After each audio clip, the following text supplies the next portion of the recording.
Muy bien, amigos, en la presente ocasión vamos a comenzar con el presente material a revisar un tema de particular interés para todos nosotros, dado que ya estamos en fecha próxima a presentar lo que es la declaración jurada anual del impuesto a la renta.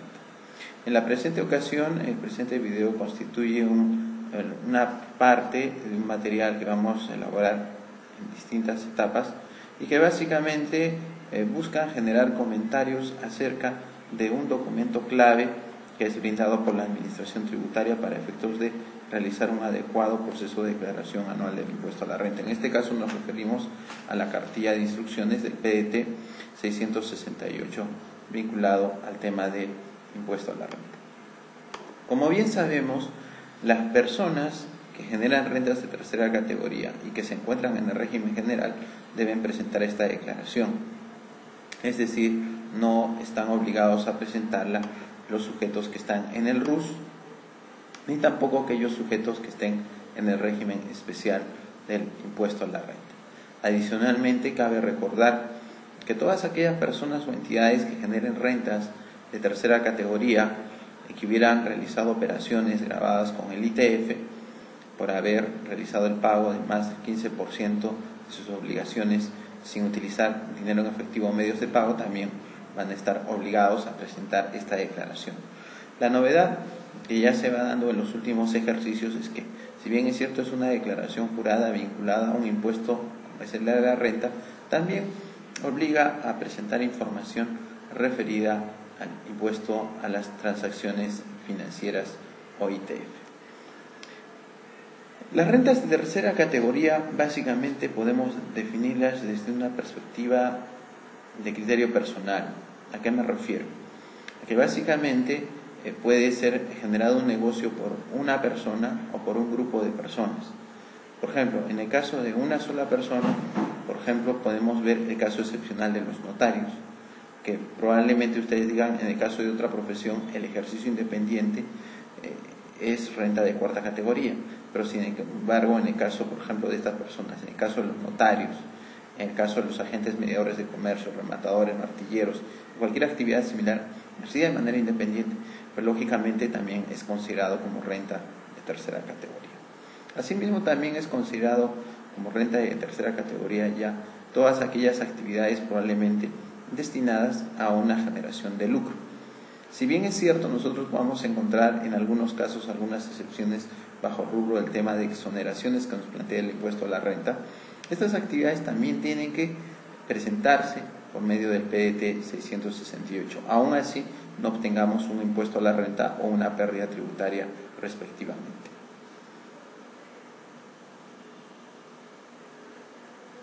El medio que nosotros tenemos para declarar ya durante varios ejercicios es el virtual, es decir, nos vamos a valer de un programa de declaración telemática. Este programa de declaración telemática se puede presentar por medio del sistema de operaciones en línea, ¿no? Y también, como ustedes saben, existe la posibilidad de realizar los pagos por este medio, pero también podemos generar el PDT, un medio magnético, y realizar la presentación en una institución financiera.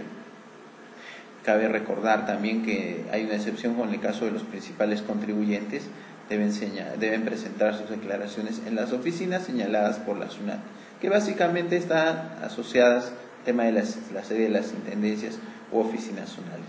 Más bien, en el caso de los MEPECOS, se presenta en las agencias autorizadas, bancarias autorizadas, o por medio de SUNAT virtual.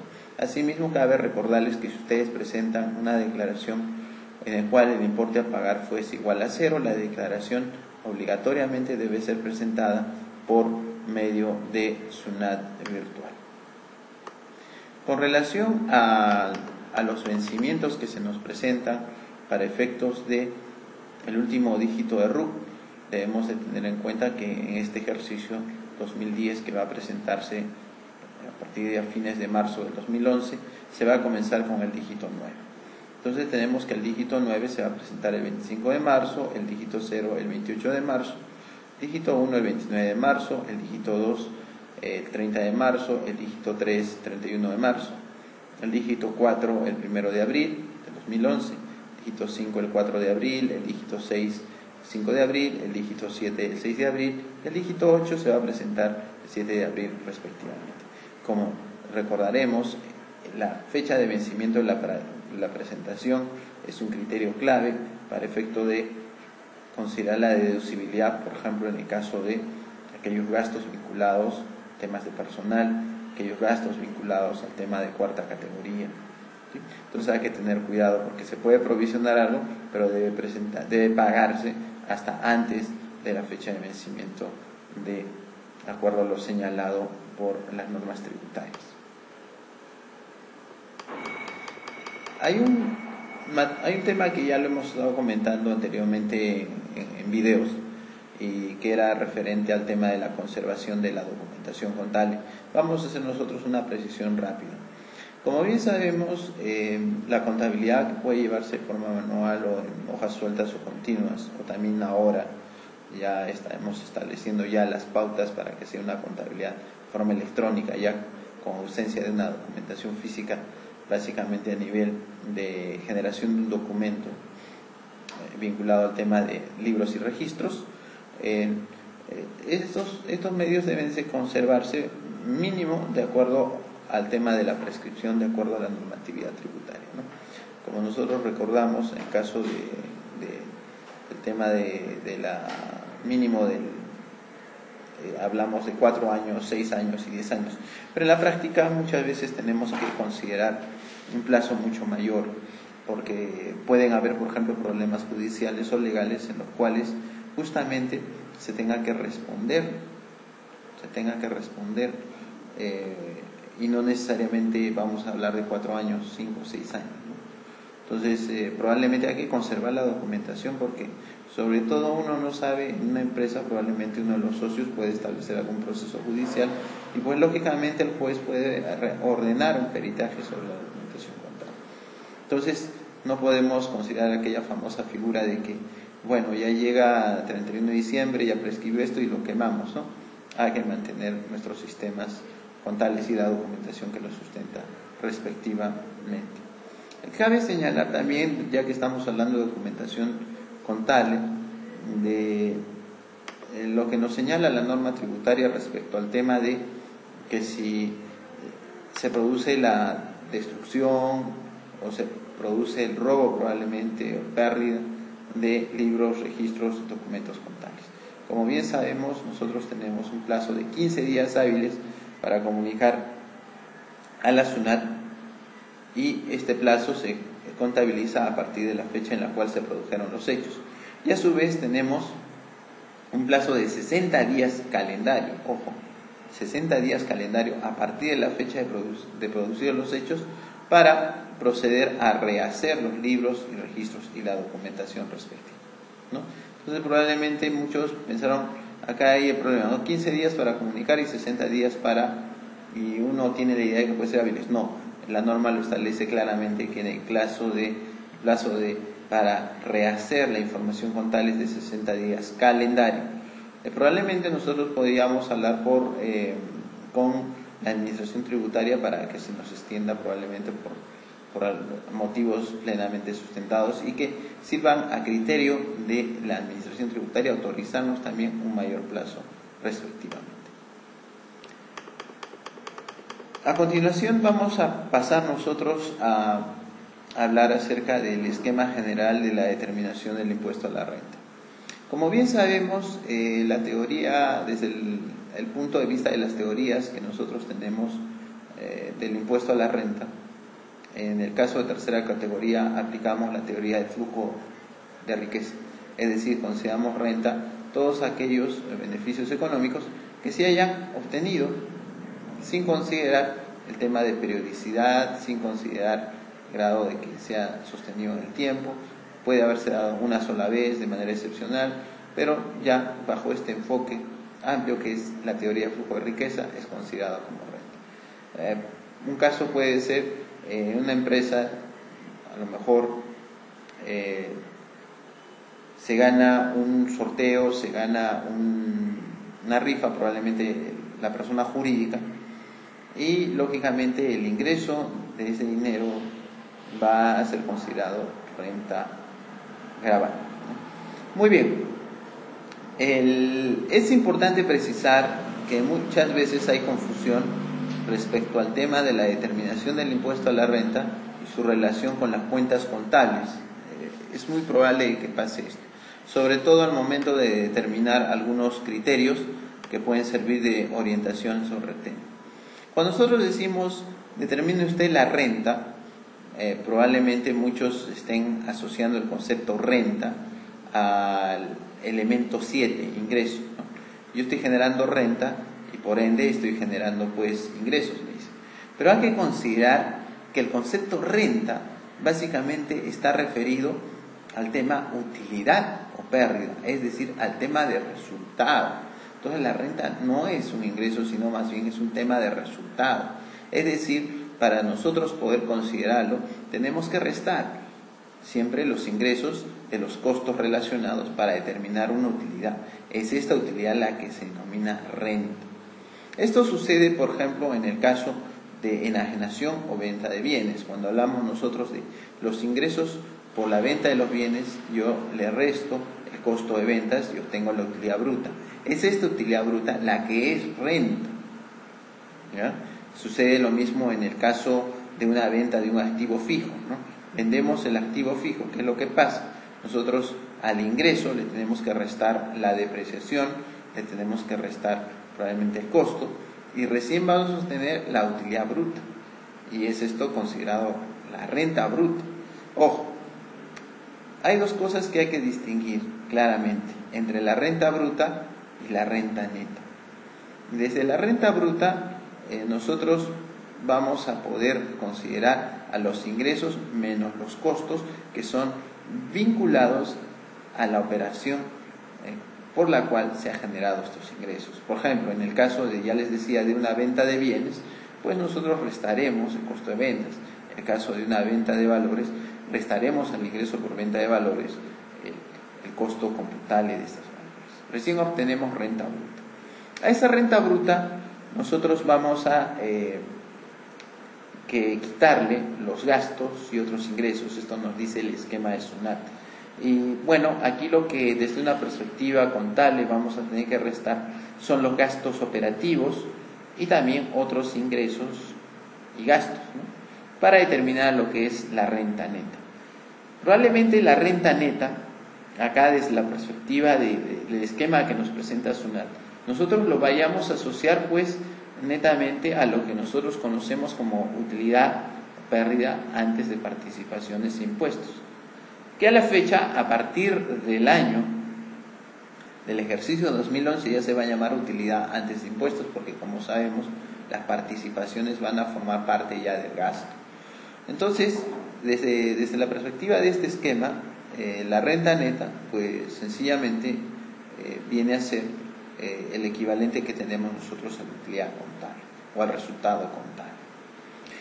Luego de la renta neta, que el esquema que nos presenta SUNAT, tenemos que llegar a una renta neta imponible.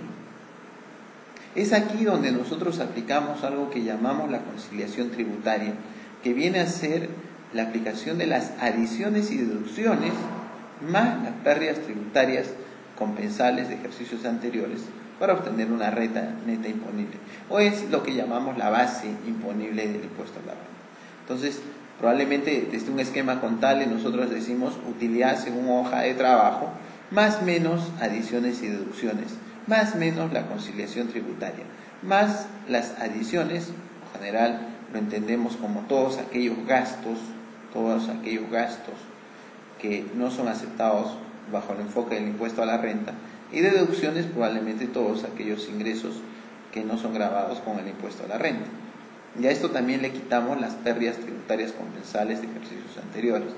De esta manera nosotros obtendremos la base imponible del impuesto a la renta, es decir, el importe sobre el cual nosotros vamos a aplicar la tasa del impuesto a la renta, ¿no? Desde esta perspectiva que nosotros vamos a considerar aquí. Sobre esta base aplicamos la tasa del 30% y hallamos un impuesto resultante. Cabe señalar que aquí tenemos que diferenciar un concepto que se ve desde una perspectiva de la NIC 12, la aparición de dos tasas. de una tasa del impuesto a la renta nominal, que es la que nos señala la ley del impuesto a la renta del 30%, y también la existencia de una tasa efectiva, ¿no? Dentro del tema de una tasa efectiva, nosotros encontramos aquí el tema de un importe que probablemente sea mucho menor o mucho mayor a la tasa nominal. Y esto es lógicamente el ejercicio que ustedes pueden tomar cualquier estado financiero, por ejemplo, de una empresa que publica en el CONACYT, y ustedes le aplican a la utilidad antes de participaciones e impuestos, probablemente le quitan la participación y quieren aplicarle 30% y no les cuadra, sale una tasa distinta. Esa es la tasa que nosotros denominamos tasa efectiva. Y la tasa efectiva se debe explicar desde la perspectiva de la norma internacional 12 en función de las adiciones y reparos, y en este caso en función pues de las diferencias temporales que nosotros tenemos, de ser el caso. Al impuesto resultante que nosotros vamos a obtener, nosotros no vamos a directamente, directamente a este impuesto, no lo vamos a pagar. Tenemos que considerar aquellos créditos que nos autoriza la ley de impuesto a la renta. Y es aquí cuando aplicamos los créditos que nosotros consideramos una de las formas de extinción de la obligación tributaria, que probablemente sea mucho más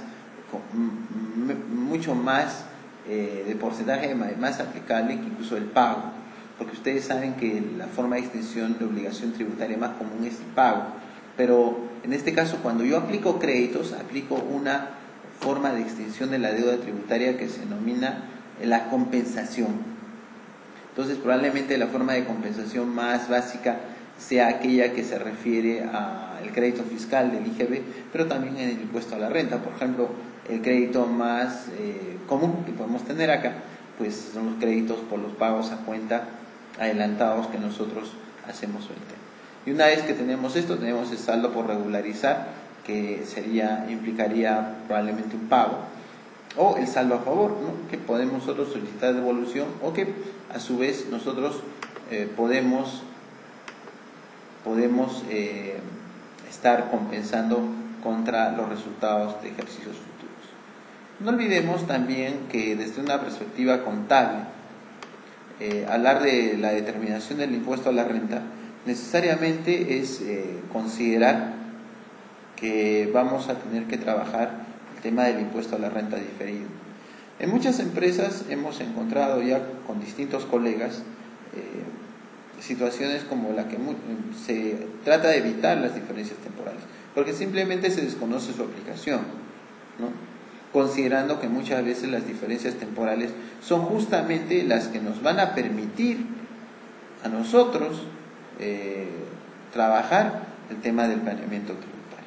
Recordemos que existen muchas opciones que nos da la ley de elegir y probablemente nos permita trasladar el efecto del impuesto a la renta de un ejercicio a otro desde una perspectiva de la economía de opción. Muy bien, amigos, esperamos que el presente material haya sido de utilidad para ustedes y los invito a revisarnos en el portal www.videocontable.com. Estamos presentando material vinculado ya netamente a lo que es el PDT 668, lo que es el uso de la cartilla del impuesto a la renta. Muchas gracias por su atención.